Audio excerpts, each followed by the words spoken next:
Hello students. So after a long time I am presenting my class again through this medium, and today we are going to begin a new chapter from your book Moments, and the name of the chapter is In the Kingdom of Fools by A.K. Ramanujan.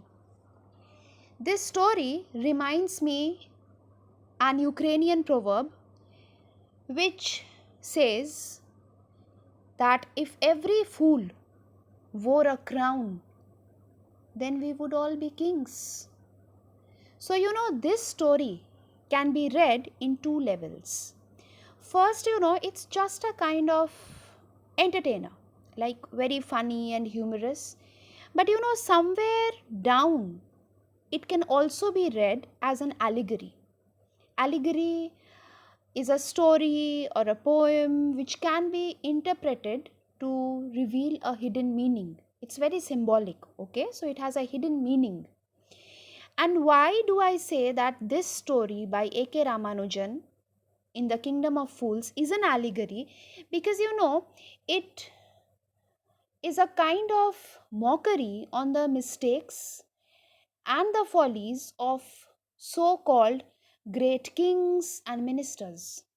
And you see, even though this title, as it says, kingdom, so you see, when we read the story, we'll come to know that there is a king in the story, and there are ministers and all.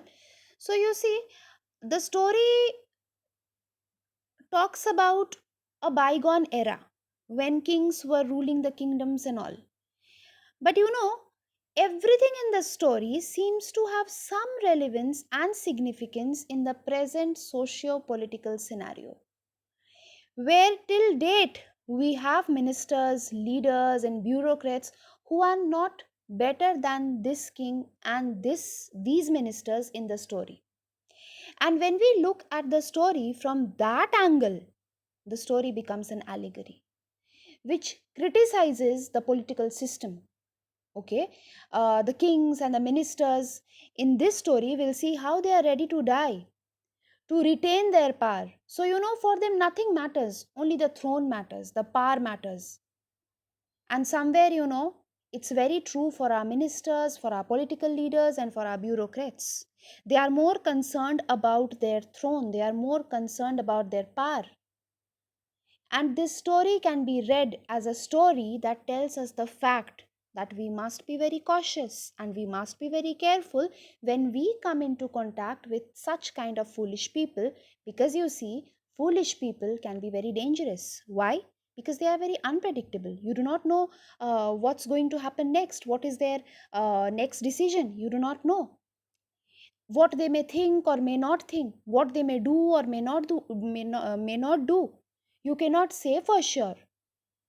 So even if you think that okay, there are some kind of benefits, short term benefits in their any decision, like suppose the king has taken a decision and there is a short term benefit in that, it's better to stay away from them. Okay, so only the wise people, the intelligent people, they can deal with such kind of foolish people. Okay, now you see, in the kingdom of fools, both the king and the minister, they were idiots.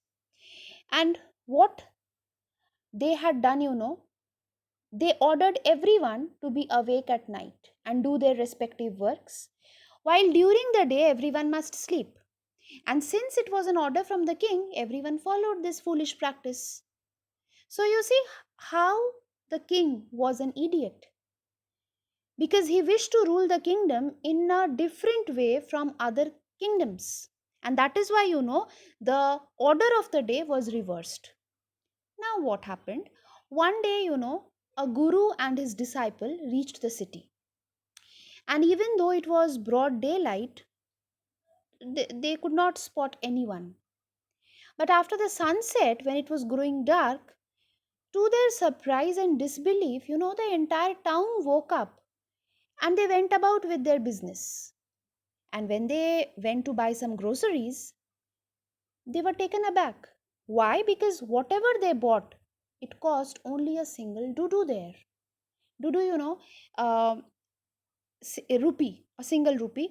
It's most probably, in Kannada language, a rupee, like we say a dime, that's dudu. But after cooking and having their food, the guru realized that this place, was dangerous.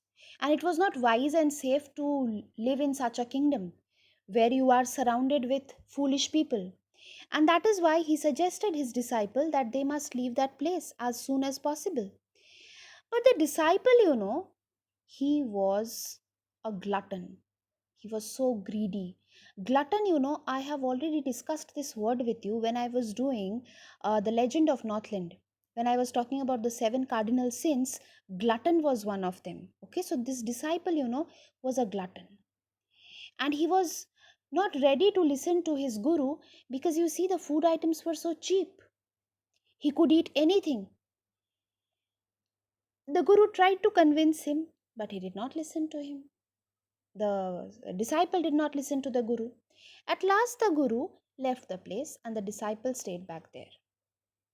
See, I read from page 20.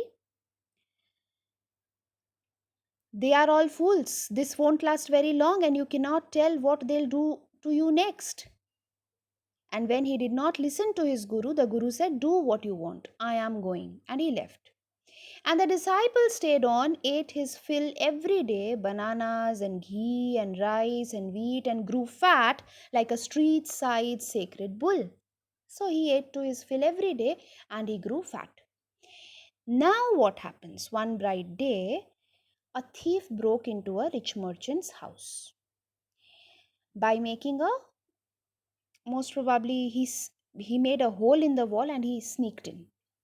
Now, when he was coming out carrying the loot, the wall collapsed on his head, killing him on the spot.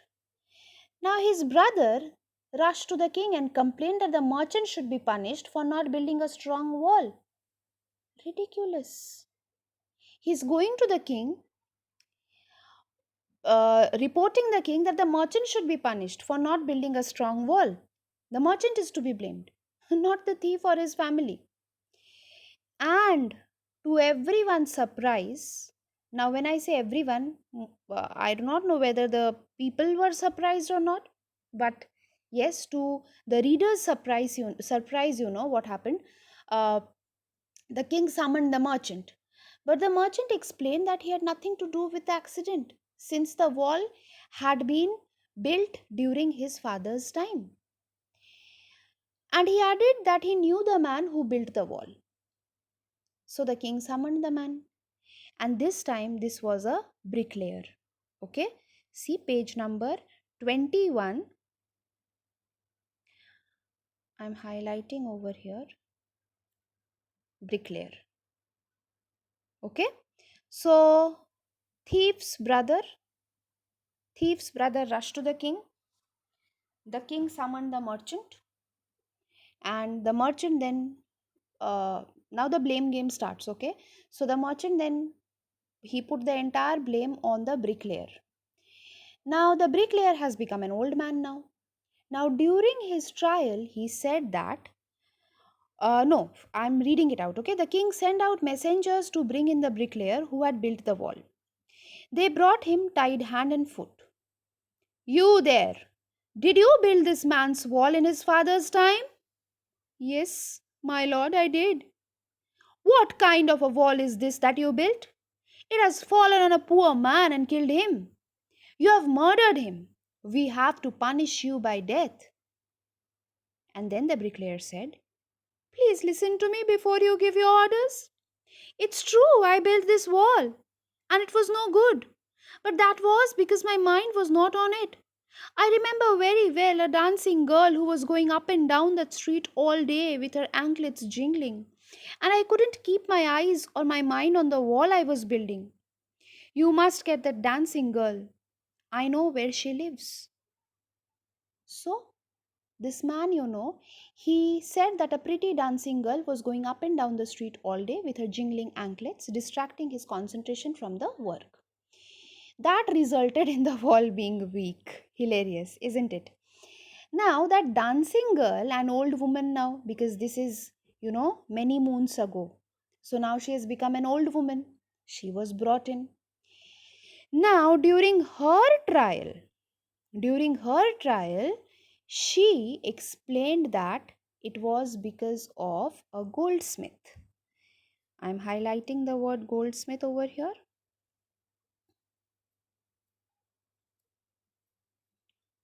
This is page 22. Yes. So she gave the excuse that there was a lazy goldsmith whom she had given order to make some jewelry, and this man, this goldsmith, made her walk like that by delaying her work.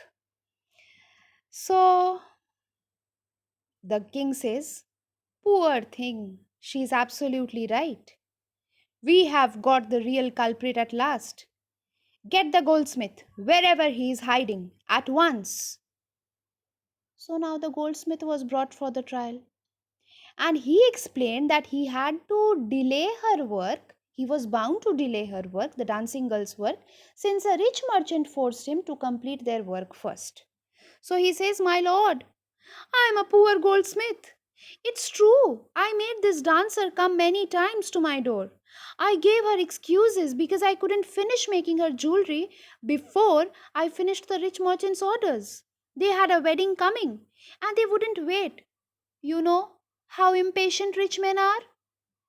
Who is this rich merchant who kept you from finishing this poor woman's jewelry? Made her walk up and down, which distracted this bricklayer, which made a mess of his wall, which has now fallen on an innocent man and killed him. Can you name him?"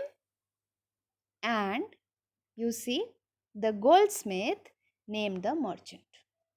Okay? So again, you see, it started from the merchant and came back to the merchant. So when the king asked who was that rich merchant, who was the root cause of all those problems, it turned out that that rich merchant was none other than the first accused merchant's father.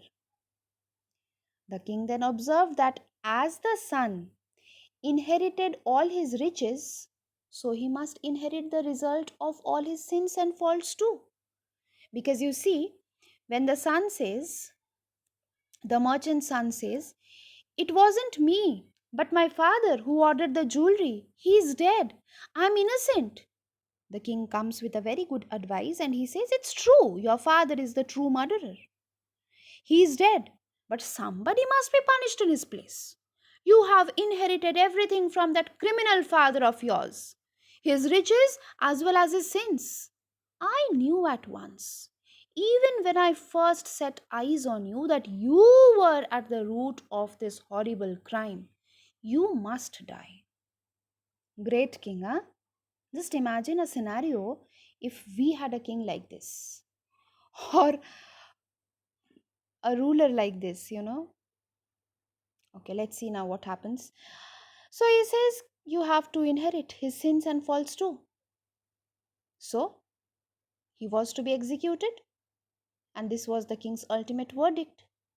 Now, when the rich merchant was being taken to be executed, it occurred to the minister that the merchant was too thin to be executed properly on the stake. So the king and minister decided that on behalf of him, a fat man could be executed. Because you see, a stake is required. Okay, after this, I'll share a picture with you, a picture of stake. Okay, the poles, the scaffold kind of thing, the structure which actually has a kind of length and breadth. So a fat man was needed to be executed. Now when the servants searched for a fat man, their eyes fell on the disciple. He was a bulky fellow now because he had been eating bananas, ghee, and all, good food. So he kept on pleading, "What have I done wrong? I'm innocent. I'm a sannyasi," he cried. So he pleaded that he was an innocent sannyasi. But the servants did not listen to him and carried him to the place of execution. Now, when he was face to face with death, he remembered Guru's words of wisdom that it was unsafe to live here. Anyway, he prayed to his Guru to hear his cry. Now, this Guru, he had magical powers. Okay, he had magical powers and knew everything in a vision and rushed to save his disciple. As soon as he arrived, he scolded the disciple first and then whispered him something. Okay, so he scolded the disciple, and what did he say to the king? O wisest of kings, who is greater, the Guru or the disciple? Of course, the Guru, no doubt about it. Why do you ask? Then put me to the stake first. Put my disciple to death after me. So, what did he do? Uh, this was a kind of, master plan hatched by the Guru to save his disciple's life. What did he do? He whispered something, what we do not know, but he asked a question that to the king that who is greater, and the person who is greater should be executed first. When the disciple heard this, he understood and began to clamor, began to shout, "Me first! You brought me here first! Put me to death first, not him!" The Guru and the disciple now got into a fight about who should go first. The king was puzzled by this behavior. He asked the Guru, "Why do you want to die?" "We chose him because we needed a fat man for the stake." Just imagine, my God, this king, he has chosen the disciple just because he needed a fat man. Because as per him, as per his investigation, the rich merchant was to be blamed because he said, "See, you are his son." The rich merchant, he talked to the rich merchant and said that your father was, you inherited every good thing of your father's, every you have inherited every wealth of your father, so you should inherit the sins also, the crimes also. And finally he came to the conclusion that the son must be executed. But the stake when he could not fit into the stake, what did the king do? What did the servants do? They caught hold of this disciple and said that he must die. And this is their judgment. Isn't it a kingdom of fools? Okay. So what happened? You see, uh, so this was a master plan. Now they started a row. Row is argument. They started a row, and this row was like, who is going to die first? Now the king was puzzled. And when he asked why they were competing to die like that, the Guru told him that the newly made stake was the stake of God of justice. And since it was never used, the one who would die first on it would be reborn as a king, and the one who died second on it would be reborn as a minister in that kingdom. Now the king was thrown into a deep thought. He discussed the matter with his minister. Now, since both of them didn't want to lose the power and kingdom in their next birth, they decided that they would go on the stake and get killed. Thus, both of them went to the prison secretly at night and released the Guru and disciple, put themselves into their places, and promptly they got executed. Now, when the bodies were taken down to be thrown to crows and vultures, the people panicked. The people in the kingdom, they were shocked. Why? Because they came to know about the sudden death of king and the minister, and they discussed the future of the kingdom, and all on a sudden thought of the Guru and disciple. And the Guru and disciple, they were actually planning to leave the city secretly. Now the people approached them and requested them to be their new king and minister. After some hesitation, you see, the Guru agreed to rule the kingdom on the condition that they would change all the foolish old laws. Okay? All the laws would be changed. The night would again be night, and the day would again be day, and nothing could be bought with a dudu. And thus we see how the kingdom of fools became like any other place. So it became very normal. So now it was not a kingdom of fools. It was when the king and the minister were idiots. They ordered all things to be reversed, and at that time, it was a kingdom of fools. Now, you see, if we divide this chapter into points, first we are introduced to the kingdom of fools, where we come to know about the king and his ministers and the rules uh, that they have made. Okay, they have reversed, they have changed night into day and day into night. And then we see a guru and disciple reaching the city. Guru leaves the city but disciple stays back. And then, the second, like, we can say that there is a story within a story. Okay, so we see the another story that happens in the kingdom that begins, and there we come to know that a thief, he breaks into a rich merchant's house. And the brother of the thief goes to the king the next day. Why? Because his brother, while sneaking into this merchant's house, was killed because the wall of the old house fell on his head. So he blamed the owner of the house for his brother's death. So the owner was summoned. Now the owner said that the bricklayer was responsible. The bricklayer said that he was not responsible. The dancing girl was responsible because she distracted his attention. The dancing girl put the blame on the goldsmith and said that the goldsmith was responsible. The goldsmith replied that due to a wedding in a rich man's house, he was making jewelry for him, so the rich merchant was to be blamed. And again, you see, the same merchant is summoned. Okay, he is called. Now, what happened? When the stake, when the rich merchant could not fit into the stake, we saw how the sannyasi, like the disciple, he becomes the victim, and finally, how his guru saves his life. Okay, so this is what the kingdom of fools is all about. Please read the story thoroughly, and you have question answers over here.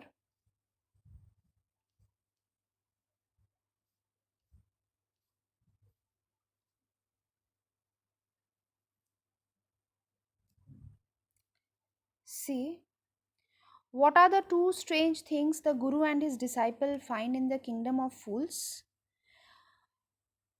A very direct question, text based question. Then you have, why does the disciple decide to stay in the kingdom of fools? Because he was infatuated, he was attracted, he was mesmerized with the system, with the strange system that everything cost to do. Is it a good idea? Now that's up to you how you interpret and how you answer. Name all the people who are tried in the king's court and give the reasons for their trial. So, just now I again revised all the names, So, just when you listen to this recording and when you read the chapter, just make notes, okay? Who are the people who were called for the trial? Who is the real culprit according to the king? Why does he escape punishment? Because the stake was too broad for him. What are the Guru's words of wisdom? When does the disciple remember them? That this kingdom is not a wise place to stay, and this is a kingdom of fools. And yes, the disciple remembered them when he became the victim. How does the guru manage to save his disciple's life? We'll talk about the plan that he had hatched. Okay, convincing the king that the person who died first would become the king and the person who followed him would become the minister. Okay, with this I end my class over here. Thank you very much.